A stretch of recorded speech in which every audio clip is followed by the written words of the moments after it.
El exministro de Gobierno, Guido Nayar. Doctor, le agradezco mucho por este contacto en un momento complejo para el país. Vivimos encerrados por los bloqueos, pero también con esta presión que significa el hallazgo de estas narcomaderas, sumados a las ejecuciones que se han dado recientemente en Santa Cruz, pero también en la zona de San Julián y Cuatro Cañadas, ejecuciones, lo que muestra que algo está pasando en el país.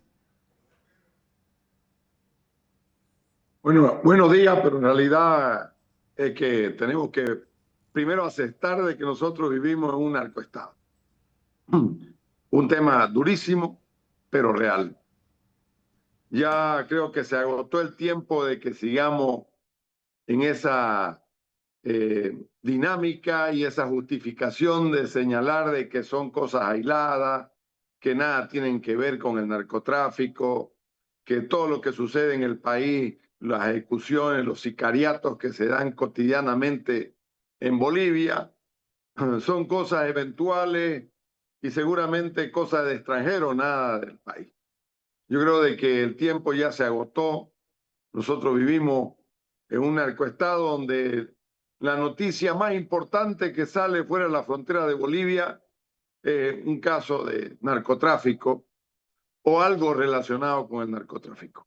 Lamentablemente, ni los bloqueos ni nada de lo que sucede en el país detiene esta actividad que ha contaminado para mí todas las esferas de la sociedad boliviana, que ha penetrado el poder sin lugar a duda y que ha terminado de fulminar lo que es la institucionalidad como la policía boliviana y como es las Fuerzas Armadas, de alguna forma, en algunos casos también mencionado.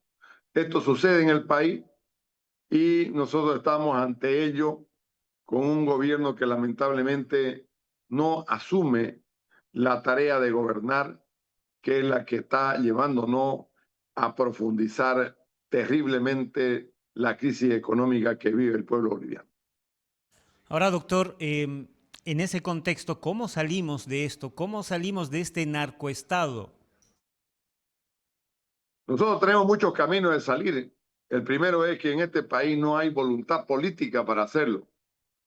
Entonces es muy difícil el, comenzar a analizar y ver alternativas que nos puede dar la ley, la constitución o la voluntad ciudadana de expresada permanentemente en declaraciones, manifestaciones, desbloqueo y un montón de acciones que el pueblo boliviano hace, pero si el gobierno, que es el mandado a llevar adelante fundamentalmente el tema de la gobernabilidad en este país, no tiene esa voluntad, esa iniciativa, es muy difícil que nosotros podamos eh, hacerlo, porque no es nuestra responsabilidad, no es nuestra tarea.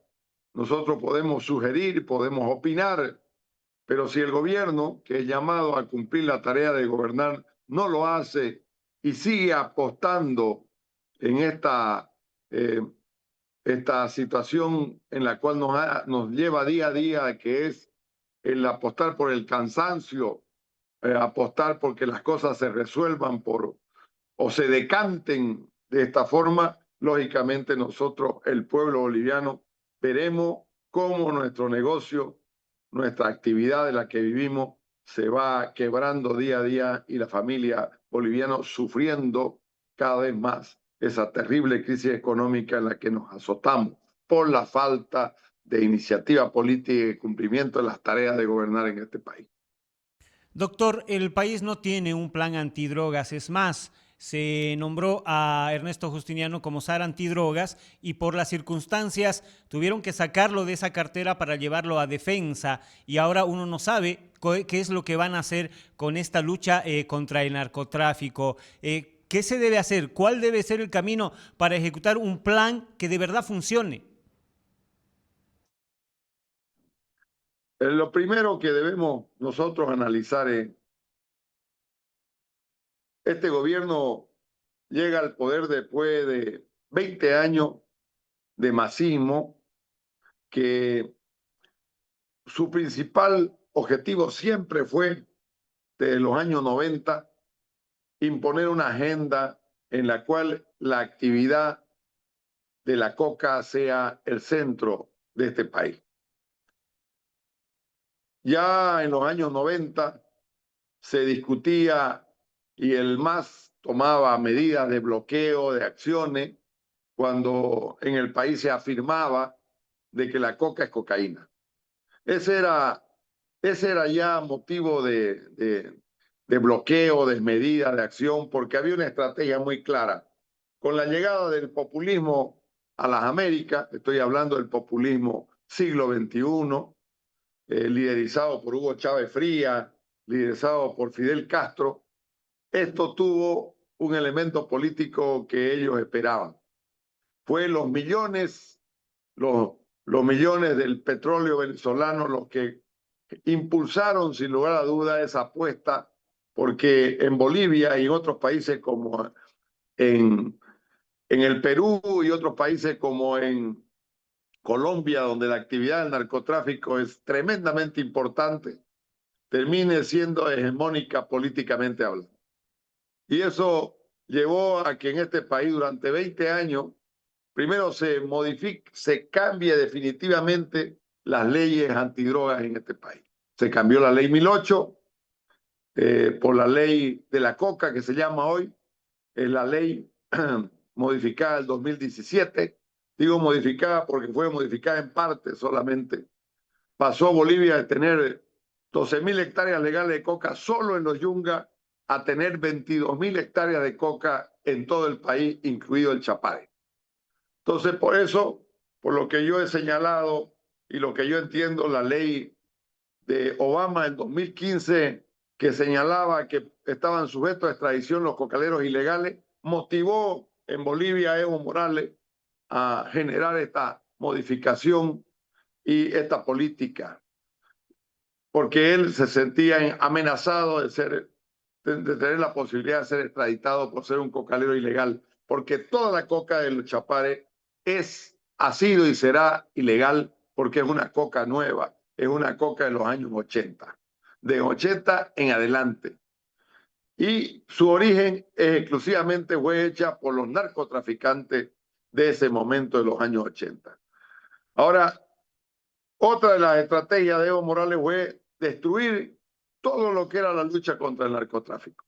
El argumento de la nacionalización de la coca terminó liquidando toda la cooperación externa.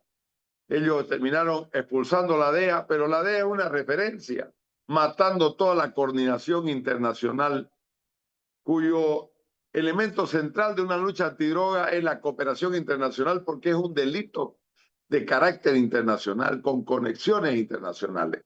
Eso es el narcotráfico. Y nosotros sin dinero, sin conexiones, sin política, sin ley, terminamos lógicamente convirtiendo y pidiendo convertir a este país en un santuario de narcotraficantes.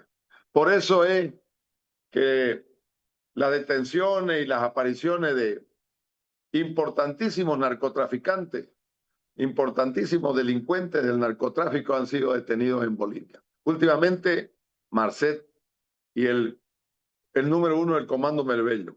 Eso lo sabemos nosotros, eso lo conoce el pueblo, lo sabe. Y la cantidad de sicariato también conocemos a diario. A eso usted le suma de que en este país no se tiene un dato oficial hasta el momento de cuántas hectáreas de coca hay en el país. Eso sabemos que la coca avanzó. La coca avanzó de donde estaba antes a parcos nacionales en el Chapare y a llegar a Santa Cruz, como es la reserva del Choré, el Parque Amboró, que entre dos son 1.600.000 hectáreas. Muchas de esas hectáreas están contaminadas por coca ilegal, con laboratorios de cocaína por todas partes. A eso le suba usted el Carrasco, el Parque Carrasco y el Tignis, que ya el polígono 9 no queda nada del polígono 9. Estamos hablando de miles de hectáreas, miles de hectáreas. Y en los Yungas de La Paz teníamos antes 12.000 hectáreas legales cuyos socios son parte de ADET Coca. Pero ya ahora sabemos de que allá el MAS durante 20 años incentivó a convertirse en cocalero a muchos productores agrícolas de café y de otros productos muy importantes que hay en la zona de los Yungas. Lamentablemente, dice, la información que se maneja es que hay más de 25.000 hectáreas de coca en los Yungas. Esto ha generado todo lo que nosotros vivimos.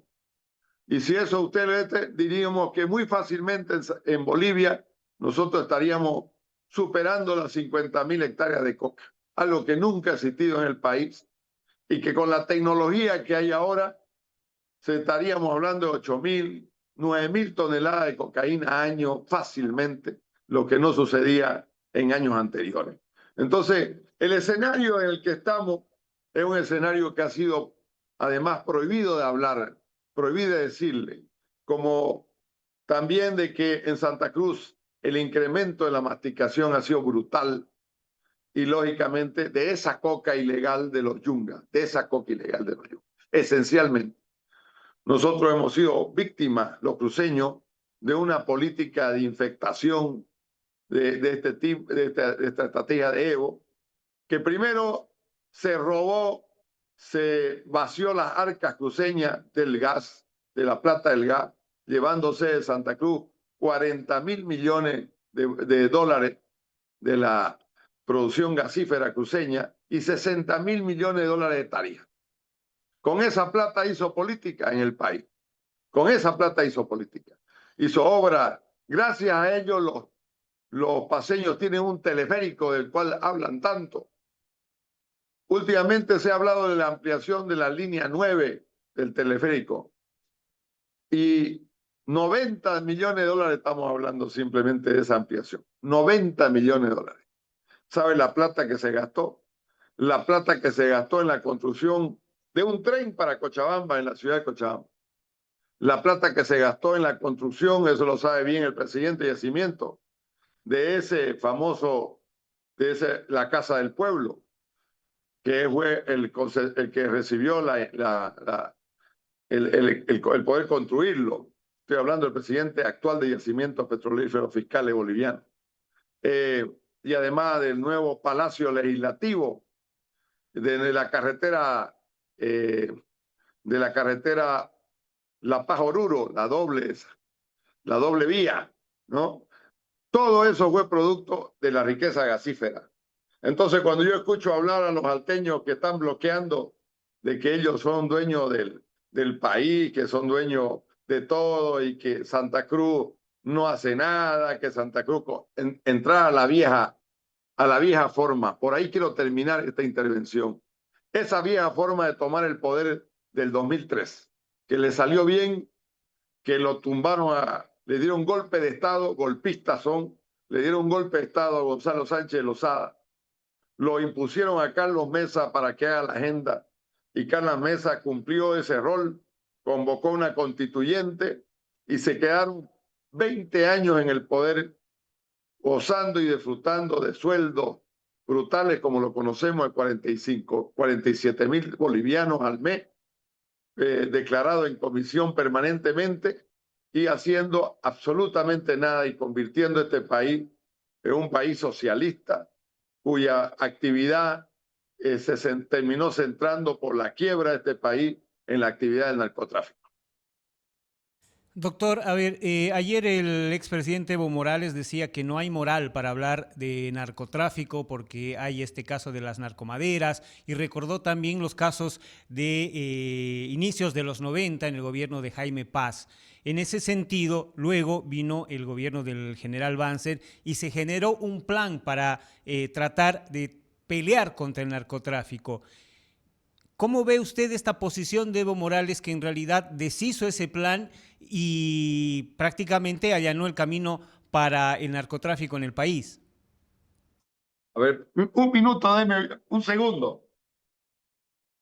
Claro que sí, doctor. Yo le doy el tiempo que usted necesite. Mire, ahí está. Este es el plan. Este es el que destruyó Evo. Este es el plan Dignidad. Este plan fue el que liquidó Evo Morales. Este es el plan que logró en un momento dado en este país para las nuevas generaciones. Su puesta en marcha significó, primero, recuperar la dignidad de los bolivianos, erradicando más de 45.000 hectáreas de coca en el Chapare. De llevar adelante una política que permitió algo que los bolivianos no recordamos, los que no sabemos, y los que sabemos no hemos olvidado seguramente. Que la ley 1008 fue impuesta por la cooperación internacional y decía en su artículo 3 que los bolivianos éramos narcotraficantes, salvo que se demuestre lo contrario. El año 98, producto del cumplimiento de este plan, nosotros los bolivianos logramos ir al Congreso boliviano y a las esferas internacionales y cambiarlo. Lo cambiamos. Ese artículo 3 fue derogado y se volvió a la presunción de inocencia que siempre debió estar. Del 85 al año 98 en Bolivia, todos los bolivianos éramos narcotraficantes por nuestra propia ley. Por nuestra propia ley. Y después de ello, nosotros lo cambiamos por esos resultados que le he dicho y se volvió a que se presume que todos somos inocentes, salvo que se demuestre lo contrario. Podría nombrar de que hubo más de 500 presos por narcotráfico, jefes. Evo Morales perdió el control de las 6 generaciones de cocaleros del Chapare. Se redujo solo a 1.000 hectáreas de coca en el Chapare. Se destruyeron todo. Se construyeron 5 cárceles en Bolivia, porque el hacinamiento iba a ser brutal. Se destruyó todo indicio de actividad del narcotráfico en este país. Y lógicamente se generó una política de sustitución, de apoyo a la actividad, lo que demuestra de que la cooperación internacional ayudó al sector cocalero en más de 1.000 millones. Más de 1.000 millones fueron invertidos para producir un desarrollo alternativo, hablando de fruta esencialmente. Le doy un dato, por decir.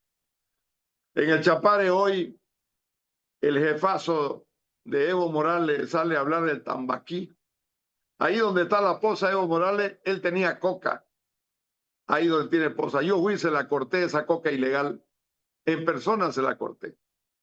Ahora él habla del tambaquí, habla de los casos, y lo he escuchado a algunos, parte de ese pacto de unidad que ellos tenían en el gobierno del MAS, que ahora son los bloqueadores, ahora son los que activan todo, Central Obrera, Confederación de Campesinos, Bartolina Sisa, Mineros, todo eso son pactos, son los masistas, son el eje central del golpe de Estado del 2003 y son los protagonistas del intento de golpe de Estado de hoy, del 2026.